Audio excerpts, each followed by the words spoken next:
Good morning, अस्सलाम वालेकुम। Welcome back with another blog. ये वीकेंड ब्लॉग है और वीकेंड मौसम चेंज हो रहा है तो इस वजह से इस दफ़ा डीप क्लीनिंग की थी।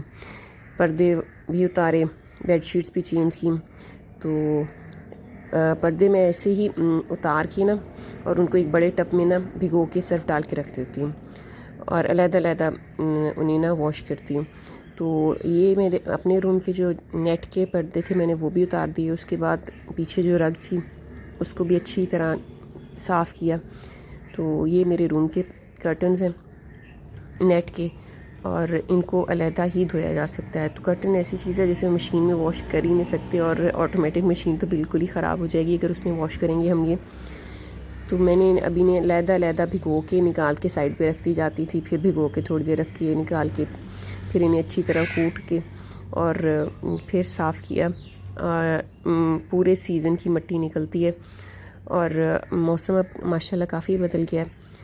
अब सुबह और शाम तो अच्छी ठंडी हो गई है, दोपहर ठीक है। अभी हमारे इलाके की बहुत गर्म है लेकिन अभी इंशाल्लाह उम्मीद रखते हैं 15-20 दिन तक ये भी ठीक हो जाएगी। तो ये जी पर्दे उतारने के बाद पता चलता है कि बच्चों ने दीवारों पे क्या क्या लाइनें बनाई हुई हैं और कौन कौन से इन्होंने यहाँ पे ड्राइंग्स की हुई हैं। तो मुझे ज़रूर बताइएगा किस किस के बच्चों को ये हैबिट है। फिर से मैंने साथ फिर जाले भी उतारे और हमारे इलाके में सेम हो रही है आजकल। तो सारी दीवारें, छत सब कुछ ऐसे ख़राब हो रहा है। तो मैंने जो स्पेयर चूना वगैरह था वो भी उतारा। ये एक पीछे एक बैक बैल्कनी है, ये कभी भी नहीं खोलती मैं। तो बच्चे इसमें जाएं क्योंकि इसकी बाउंड्री नहीं है, तो इसको भी साफ़ करवाया। फिर इसके साथ ही मैंने फिर बेडशीट भी चेंज करना शुरू कर दी क्योंकि इतनी जब कमरे में मैस मचा हुआ तो सारा की सारी मिट्टी जो है वो बेडशीट पर ही आती है। तो बस एक बड़ा बिज़ी वीकेंड था और साथ साथ स्कूल के पेपर्स भी थे मेरे पास। तो मुझे ये था कि मैं जल्दी जल्दी पहले घर का सारा काम ख़त्म करूं और उसके बाद फिर मैं पेपर्स को भी चेक करूं। और यहाँ पे मैंने पर्दे धो लिए थे सारे और हॉल की जो बेडशीटें वो भी धो ली थी। फिर उसके बाद मैंने जो नेट के मेरे रूम के पर्दे थे उन्हें भी धो के ना आराम से रख दिया था कि थोड़े से वो नुचड़ जाए। तो फिर उन्हें मैंने डाला है अब जी तार पे और पर्दे सूखने में तकरीबन 1 घंटा लगा मैक्सिमम। जैसे ही पर्दे सूखे मैंने फिर फ़ौरन लगाना शुरू कर दिया था। और बेडशीट जो मेरे रूम की है वो मैं कोशिश करती हूँ कि मैं अपने ना हैंड से ही वॉश कर लूँ क्योंकि ना इतनी एक्सपेंसिव होती हैं और मशीन में किसी और भी कपड़े के साथ जाए फ़ौरन कलर आ जाता है। तो लाइट बेडशीट तो मेरी कोशिश होती है मैं ख़ुद ही अपने हाथ से फ़ौरन वॉश कर लूँ। तो जी यहाँ पे मैंने रूम भी मेरी जो हेल्पर हैं उन्होंने मेरे साथ आज वीकेंड था क्योंकि आई हुई थी माँ आया जी, तो उन्होंने मेरे साथ साफ़ करवा दिया रूम भी और मैंने बेडशीट चेंज कर ली।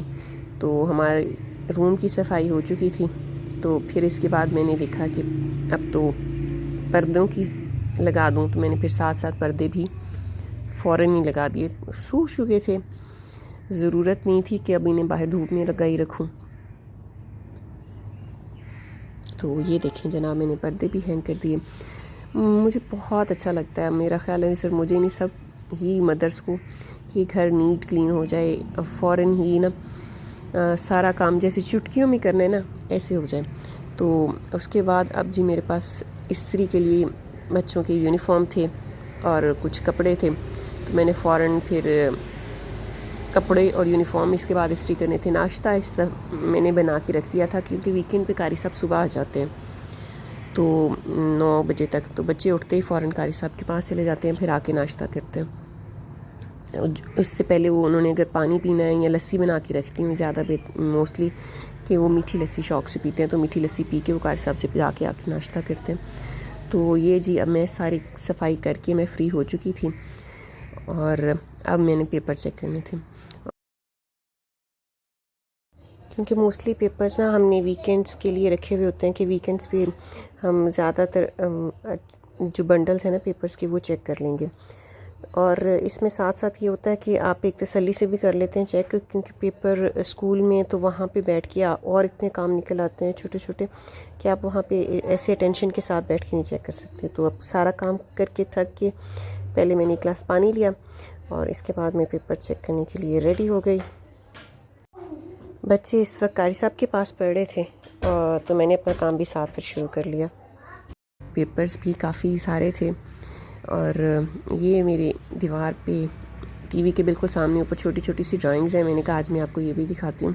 तो ये मेरी बेटी बनाती है ड्राइंग्स, उसको बहुत शौक़ है ड्रॉ करने का और कलर्स करने का। तो मैं उसको स्केचिंग में गिफ्ट मेरी तरफ से जो अपनी बेटी को होते हैं वो स्केच बुक्स और कलर्स ही होते हैं। तो जी अब टाइम हो चुका है अबाउट 10:55 हो गए और मैं सुबह से जो उठी और घर के सारे काम कर चुकी हूँ। और फिर मैंने पेपर चेक किया और ये सुबह से शाम तक मतलब मुझे लिटरली लगी कि मैंने पेपर चेक किए, क्योंकि बच्चों ने तो नाश्ता ही लेट किया था तो मैंने भी उनके साथ लेट ही किया था।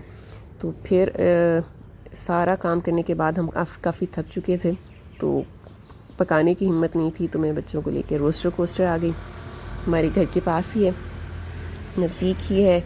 तो हमने यहाँ पे पिज़्ज़ा बच्चों ने खाना था, वीकेंड भी था। फिर बच्चे कहते हैं कि वीकेंड पे कोई ना कोई आउटिंग हो जाए बच्चों के साथ, और बच्चे भी किसी प्ले एरिया में खेल लें तो वो बड़े खुश रहते हैं। उनका वीकेंड पूरा सुकून से गुजरता है कि हमने अब पूरे वीकडेज़ में तंग नहीं करते। तो इन्हें यहाँ ले आई मैं बच्चों को और थोड़ी देर मैं बैठी रही साइड पे, बच्चे खेलते रहे। फिर हमारे जनाब पिज़्ज़ाज़ आ गए और बर्गर्स। बच्चे जंक फूड यही खाते हैं मोस्टली और पास्ता वगैरह बाहर जाके ऑर्डर नहीं करते, उनको इतना शौक़ नहीं है। पिज़्ज़ा क्रेज़ होता है बच्चों का कि हमने पिज़्ज़ा खाना है। तो फिर बीइंग अ मदर मेरा ख्याल है सिर्फ मैं ही नहीं, सब मदर्स ही ऐसे करती हैं कि बेटा जी अब यहाँ बिल फिनिश करके जाना है, साथ नहीं लेके जाना।